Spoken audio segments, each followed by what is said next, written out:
Started a few years ago. I thought we were happy. We were your usual suburban professional couple. Financially secure, healthy, good sex life, 2 kids, 14 female and 9 male at the time. I thought we had a healthy social life. We were going through one of those typical married couple rough patches. Both of us were working long hours, not spending enough time together, and we were dealing with some developmental problems with my son. Tensions in the house were running a little high. I noticed that she was spending a lot more time on her phone texting with her girlfriends. I didn't think much of it. I started making a much more concerted effort to get out of work when I could, help around the house, and be more emotionally available. But over the course of a few weeks, the gulf just kept getting wider. I ended up accidentally finding some messages when I charged up an old iPad for my son to use. Her FB Messenger was still logged in, and there were a lot of highly questionable messages to a guy from her hometown who I will call Jimbo Booter, or JBC for short. The messages weren't completely inappropriate, but I could tell there were quite a few missing based on the times and context of the messages. I made a mental note to keep an eye on this and went about trying to fix things up. The next day, after I took the day off to knock out some projects that I thought would make her happy and left her some sweet notes reminding her how much I appreciated her, she was once again in the corner of the living room texting her girlfriends. I took the Bose iPad to the office, opened up FB Messenger, and watched in real time as my wife tore me down. She and JBC were making fun of me. All of my flaws, insecurities, and secrets I had entrusted to my partner were now fodder for her and JBC. Not only that, but while there wasn't outright sexting, there was a sexual undertone to the whole conversation, especially when she was bashing my performance in the sack. I managed to take some screenshots, but missed a good bit of the messages because, as the conversation was unfolding, she was deleting them. I wasn't emotionally capable of confronting her. I stayed in the office until she was asleep and had a couple of drinks. I took off the next day and spent some time soul-searching, drinking, and trying to figure out what to do. The wife came home and wanted to know what was wrong, and I just copped out and told her I had a bad day. A couple of minutes later, I was watching the iPad as the train wreck kept unfolding, so began a couple of solid weeks of taking screenshots, drinking, and detaching myself from the relationship. I knew there was no going back from this. The messages were now overtly sexual, with my wife completely into it, and JBC was sprinkling in I love yous. I consulted a lawyer and got my options and started moving forward. Tears were everything, got absolutely surreal. Watching the messages, I found out JBC was coming to town to spend a weekend of quality time with my wife in a pretty nice hotel. I was missing a good bit of the info. They must have had a phone conversation about it at some point, but I was able to infer enough to get the when and where. Sure as shit, the next day, the wife is buttering me up and wanting to take a spa weekend with the girls to relax, and when she gets back, we can really focus on our marriage. I go with it all the way. It's the greatest idea she's ever had, and I'll do anything to get us back on track. I get with the lawyer and have him draft a strong separation agreement stating that she would move out, she would get weekend visitation, no child support in the interim until the divorce is final. Then I sit through the most agonizing 2 weeks of my life. After all this, most of my feelings for her are completely gone, and I'm just seething with anger like I've never felt before. D-Day arrives, I take the day off work. I withdraw half of any money in any accounts we are joined on, leave her half alone. I had already redirected my paycheck to a new bank. I close our money market account and get a cashier's check for her half and deposit my half in my new account. I stop at Office Max and print out about 75 pages of FB Messenger screenshots, and I kill time because I don't want to be at home. She texts me that she's taking off and that she loves me. I tell her to have fun. I show up to the hotel at about 8:30 and call the wife's phone from the lobby. It goes straight to voicemail. They are probably already at it. Whatever. I walk up to the front desk and ask if I can use the phone to be connected to JBC's room. It rings 3 times, and he picks up. JBC, hello? Me? JBC, can you send my wife down to the lobby, please? JBC, I don't know what you're talking about, bro. Me? Okay. Then, I guess I'll have to call Mrs. JBC and get her down here.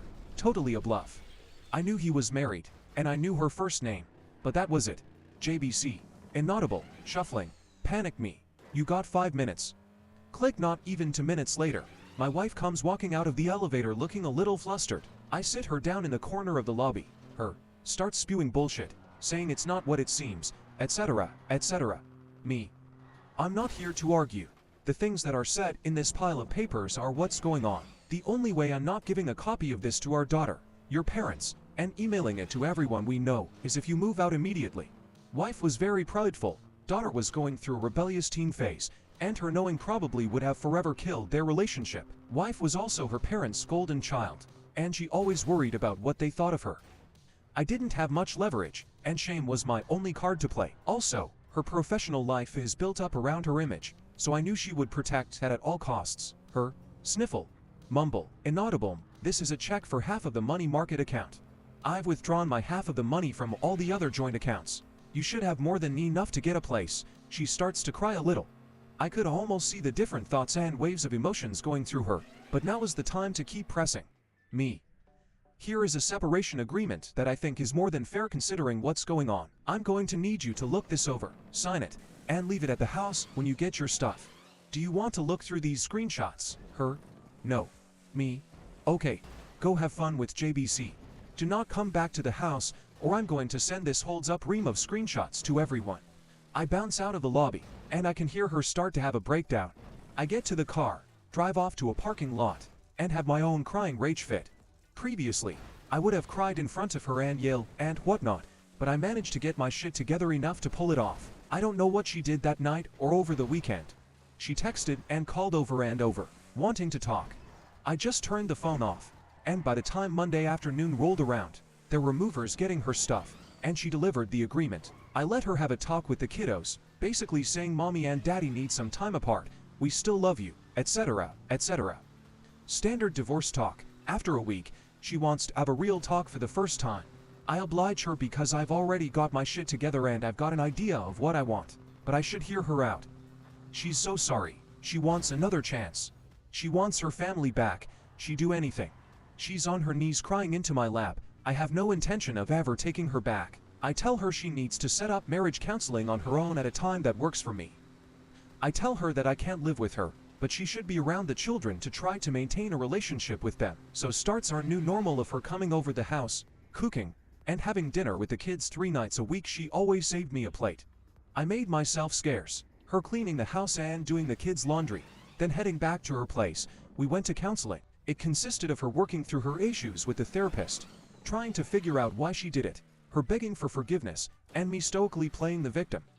I was never going to give her another chance. All I wanted to do was kill time, establish myself as the primary caregiver to the kids, and establish her as not having residency in the house. After a few months, I go to my own therapist and get diagnosed with depression and PTSD. I ask my work if it's possible to go part-time for the foreseeable future to deal with personal issues, and it's no big deal. After 6 months of therapy, I told her that I couldn't forgive her right now and that I wanted an amicable divorce, but she is still the love of my life, and maybe someday we could give it another try. She was devastated but agreed to the divorce if I promised to try again someday. Once the divorce was filed, I needed the kids to want to stay with me. I left a Google search for how to survive your wife's infidelity up on the shared PC at home, and I left some printed out infidelity articles, also hidden in the kitchen. My daughter found them and came to me crying. I told her she wasn't supposed to find those, that mom made a mistake, that mom still loves her, and that I would always be here for her. My daughter, who used to hold my wife in such high regard, now wouldn't talk to her without screaming, and it crushed her. Not surprisingly, when the court needed statements from the kids a few months later, little brother followed big sister's lead, and they both wanted to stay with dad in the house they grew up in. When the divorce was finalized, I got the house had to buy out some of her equity, but that's okay. I got primary custody of the kids. I got awarded generous child support due to the difference in our incomes due to me working part-time. Now, for the last 2 years, I've gotten to live in the house with my kids, work part-time, get the NAX to subsidize it for me, and when she takes the kids over the weekends, I get to have my fun with Tinderellas and some FWBs I've cultivated. In the eyes of my kids, I'm the patron saint of fatherhood for taking the high road and always being there. In the eyes of my ex, I'm the one that got away that she will always pine for, and I get the bonus of having her come over for sex whenever I want it by dangling the carrot of maybe getting back together. But that is never going to happen. TLDR, got divorced, and it worked out.